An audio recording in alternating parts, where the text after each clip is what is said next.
Hello students, welcome to Edutab. तो आज के फ्री जैब ऑनलाइन सेशंस में जो हम टॉपिक करने जा रहे हैं that is money laundering. Money laundering PPB यानी कि principles and practices of banking का बहुत इंपॉर्टेंट टॉपिक है।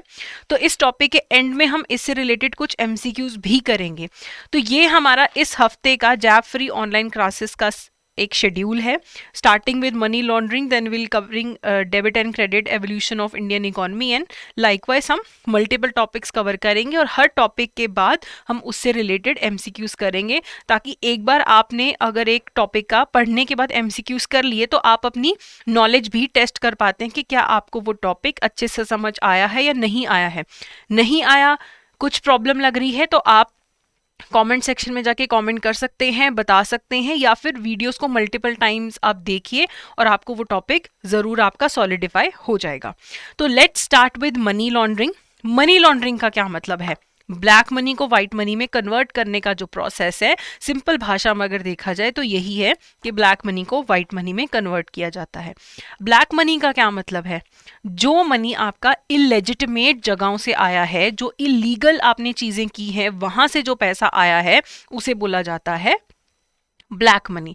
अगर ड्रग ट्रैफिकिंग होती है, कोई आप इलीगल वेपन्स सेल करते हैं, वहां से जो पैसा आता है वो आपका ब्लैक मनी है। वाइट मनी क्या है? जो आप लीगल सोर्सेज से कमाते हो वो आपकी वाइट मनी है।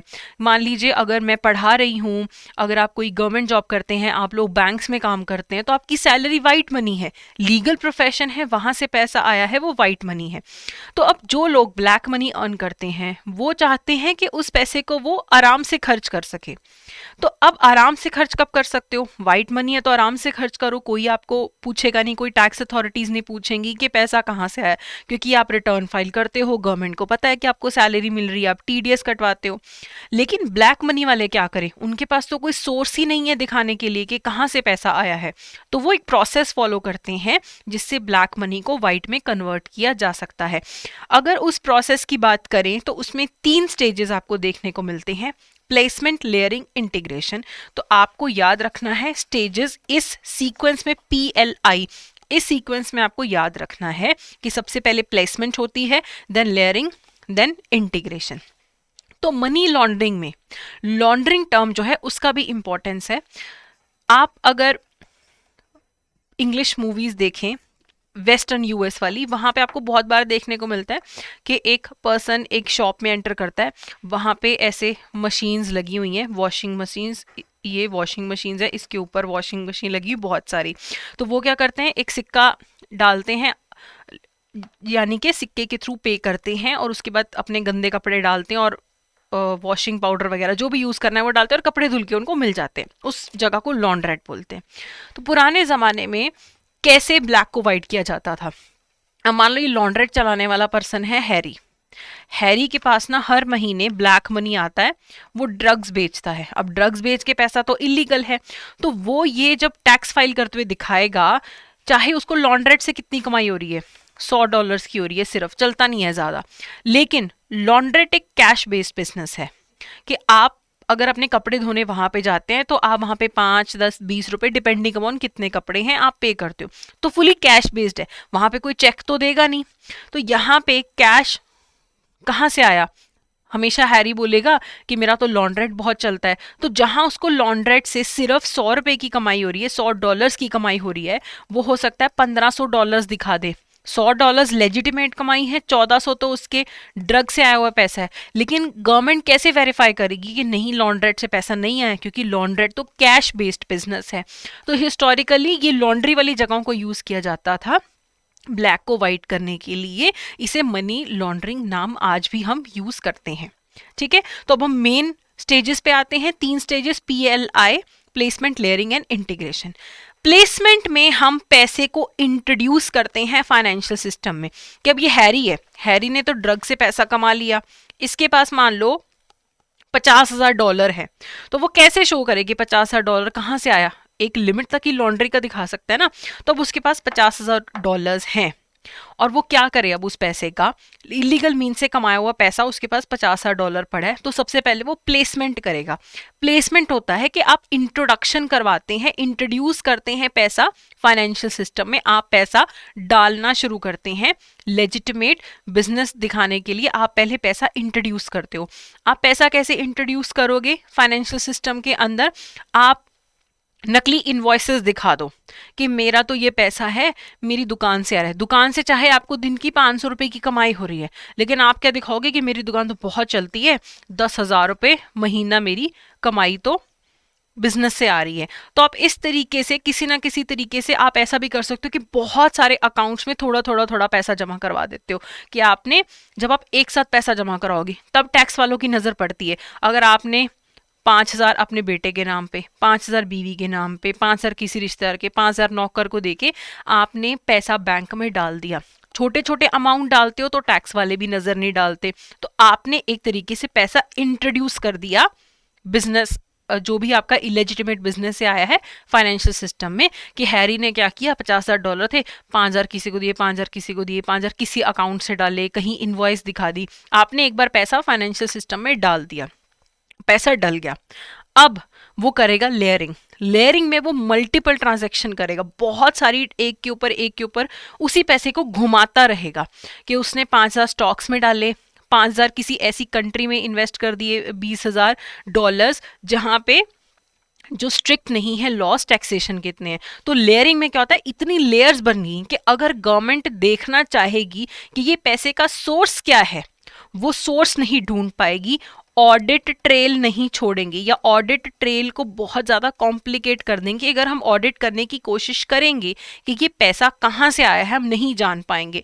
आप उसी 50,000 को लेके जो आपने छोटे छोटे हिस्सों में डिवाइड किया था, आप इतनी ट्रांजैक्शंस कर दोगे कि उनका जो ओरिजिन है उसको देखना मुश्किल हो जाएगा। तो transferring the money to hide the origin of the funds, कि पहले मैंने क्या किया था, अलग अलग अकाउंट्स में पैसा डाला, इस पैसे को बहुत घुमा दिया मैंने, कभी कहीं डाला फिर निकाला, जमा कराया निकाला, जमा कराया निकाला, किसी और बिजनेस में डाला निकाला, तो इस तरीके से ओरिजिन ऑफ द मनी मेरा छुप गया। अब मैं करूंगी इंटीग्रेशन। अब जो मेरा जगह जगह थोड़ा थोड़ा थोड़ा पैसा था उसको अब मैं फिर से एक जगह पे लेके आऊंगी, $50,000 का 50,000, और फिर मैं उसको किसी लेजिटिमेट बिजनेस में डालूंगी। मान लो हैरी क्या करेगा, एक कंपनी में इन्वेस्ट कर देगा, रियल एस्टेट में इन्वेस्ट कर देगा, लग्जरी कार में इन्वेस्ट कर देगा, और उसका सोर्स क्या होगा, इतनी सारी ट्रांजैक्शंस हैं कि उसको जानना मुश्किल हो जाएगा, और ऐसा लगेगा कि ये जो हमारा पैसा है ये एक लेजिटिमेट बिजनेस से आया है। तो ये आपके 3 स्टेप्स हैं। पहले में क्या किया, आपने पैसा फाइनेंशियल सिस्टम में इंट्रोड्यूस कर दिया, प्लेसमेंट कर दी। लेयरिंग में बहुत सारी लेयर्स बना दी, इतनी ट्रांजैक्शंस कर दी कि ओरिजिन जानना मुश्किल हो जाएगा। फिर आपने ये जो पैसा जगह जगह बिखरा था इसको इकट्ठा करके एक लेजिटिमेट बिजनेस में डाल दिया, यानी कि अब आप उसको जैसे मर्जी स्पेंड करो, अब वो वाइट मनी बन जाएगा। ठीक है, तो ये आपके 3 स्टेजेस होते हैं मनी लॉन्ड्रिंग के। जरूरी नहीं है इसी सीक्वेंस में हो, रियलिटी में जब मनी लॉन्ड्रिंग होती है तो हो सकता है आपको बार बार आगे पीछे स्टेप्स करने पड़े, बार बार स्टेप्स को रिपीट करना पड़े, ताकि बहुत ही कॉम्प्लिकेटेड वेब बन जाए और ओरिजिन को ना जाना जा सके। ज्यादातर क्या करते हैं आजकल लोग कि आपने क्या किया, केमैन आइलैंड्स वगैरह में पैसा इन्वेस्ट कर दिया, घूम फिर के वहां से पैसा इन्वेस्ट होके इंडिया में आ रहा है, कि आपने मलेशिया में कंपनी बना दी और सारा बिखरा हुआ पैसा मलेशिया में डाला, मलेशिया वाली कंपनी फिर इंडिया में इन्वेस्ट कर रही है। तो इंडियन गवर्नमेंट को क्या लगेगा कि पैसा कहाँ से आ रहा है, मलेशिया की कंपनी डाल रही है इंडिया में। लेकिन हुआ क्या असल में, मलेशिया वाली कंपनी के पास पैसा कहाँ से आया है, वो लेयर हो के इकट्ठा करके पैसा आपने मलेशिया में डाल दिया। तो ये आपका मनी लॉन्ड्रिंग का बेसिक एक प्रोसेस है। अब इंडिया में मनी लॉन्ड्रिंग करने के लिए हमारे पास क्या है, हमारे पास है prevention of money laundering act, जिसमें सारे रूल्स एंड रेगुलेशंस दिए हैं कि कैसे रोका जा सकता है, क्या प्रोहिबिटेड है। फिर इंडिया में हमारे पास है फाइनेंशियल इंटेलिजेंस यूनिट इंडिया। जो भी इंटेलिजेंस है, जो भी इंफॉर्मेशन है मनी लॉन्ड्रिंग के रिगार्डिंग, वो सारी FIU के पास रहती है। उसके बाद स्पेशल कोर्ट्स बनाए गए हैं ताकि मनी लॉन्ड्रिंग से रिलेटेड जो भी केसेस हैं उन्हें फास्ट ट्रैक किया जा सके। फिर हमारे पास रेगुलेटर्स हैं, सेबी और RBI, जो सारा जो मनी का सिस्टम है उसे रेगुलेट करते हैं। और फिर जो भी इन्वेस्टिगेशन करनी है, जो भी स्टेप्स लेने हैं, वो कौन लेता है? इन्फोर्समेंट डायरेक्टरेट लेता है। तो हमारे पास एक अच्छा खासा फ्रेमवर्क है मनी लॉन्ड्रिंग को रोकने के लिए, और हमारी बहुत सारी ट्रीटीज भी करते हैं हम फॉरेन कंट्रीज के साथ, ताकि मनी लॉन्ड्रिंग को रोका जा सके। तो ये आपका बेसिक्स था मनी लॉन्ड्रिंग का। इससे रिलेटेड कुछ क्वेश्चंस देख लेते हैं। Which of the following is not a stage in money laundering? हमने क्या याद किया था? PLI, placement layering integration. Raising जो है ये स्टेप नहीं है आपका, ये टेरर फाइनेंसिंग का एक स्टेप है, तो ये यहाँ पे नहीं आएगा। तो the correct answer is C, raising. Which of the following statement correctly explains the placement stage of money laundering? Injecting the dirty money into the legitimate financial system, conceal the source of money through a series of transactions and bookkeeping tricks. The laundered money is withdrawn from legitimate account to be used for whatever purpose the criminals have in mind. Use the money for purpose of carrying out illegal acts. तो हम क्या करते हैं? जब money को introduce करते हैं legitimate financial system में, फर्स्ट टाइम इंजेक्ट करते हैं, उसे हम प्लेसमेंट बोलते हैं। ये जो ट्रिक्स वाला है कि हम कंसीलमेंट की ट्रिक्स करते हैं, वो तो हम लेयरिंग में करेंगे कि हमने मल्टीपल ट्रांजैक्शंस कर दी। ओके, तो यहाँ पे ए इसका आंसर है।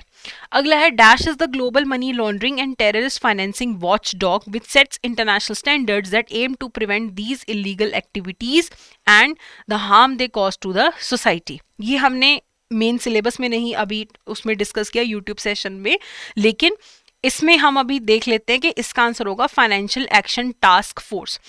मनी लॉन्ड्रिंग ग्लोबल लेवल पे चलती है, टेरर फाइनेंसिंग ग्लोबल लेवल पे चलती है, तो इंटरनेशनल स्टैंडर्ड्स चाहिए उसको रोकने के लिए। तो उसके लिए हमारे पास कौन सी ऑर्गेनाइजेशन है? FATF, financial action task force. इसकी सबसे पॉपुलर चीज है इसकी ग्रे लिस्ट और ब्लैक लिस्ट। आपने बार बार सुना होगा पाकिस्तान ग्रे लिस्ट में चला गया FATF की, पाकिस्तान को FATF की ग्रे लिस्ट से निकाल दिया, ब्लैक लिस्ट में डाल दिया नॉर्थ कोरिया को। तो ये सारा कुछ कौन करता है? FATF करता है, जिसका इंडिया भी एक मेंबर है। तो ग्लोबल लेवल पे मनी लॉन्ड्रिंग और टेरर फाइनेंसिंग का वॉचडॉग कौन है? FATF। अब होमवर्क क्वेश्चन है आपका, आपको कमेंट सेक्शन में इसका आंसर बताना है कि dash is the central national agency responsible for receiving, processing, analysing and disseminating information relating to suspect financial transactions to enforcement agencies and foreign FIUs। India में कौन सी नेशनल एजेंसी है जो कि सारा मनी लॉन्ड्रिंग वगैरह से रिलेटेड, फॉरेक्स ट्रांजैक्शन से related transactions को रिसीव करती है, प्रोसेस करती है, एनालाइज करती है? तो वो कौन सी ऑर्गेनाइजेशन है? FIU, India enforcement directorate, reserve bank of India, या फिर फाइनेंस मिनिस्ट्री। तो जो भी करेक्ट आंसर है आप प्लीज कमेंट सेक्शन में जरूर दीजिए। So that was the session for today. Thank you so much.